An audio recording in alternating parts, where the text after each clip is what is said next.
தென்காசி சாரல் கூட நீ இல்லாமல் வைகாசி வெயில் போல வாட்டுதே.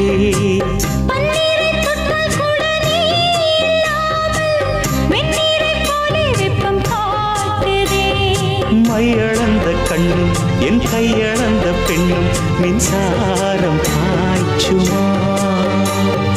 கல்லிருக்கும் கிண்ணம் என்னுள் இருக்கும் வண்ணம் உன் பார்வை பார்க்குமா. பக்கம் வா பள்ளி பாடம் சொல்லவா. அப்பப்பா தப்பப்பா இது முதல் இரவா. சொல்லவா ஒரு காதல் கதை சொந்தம் நீ அல்லவா உயிர் வாழும் வரை. என் மூச்சிலும் என் பேச்சிலும் உன் பாடல் கேட்கும் தினம் தினம் தினம். சொல்லவா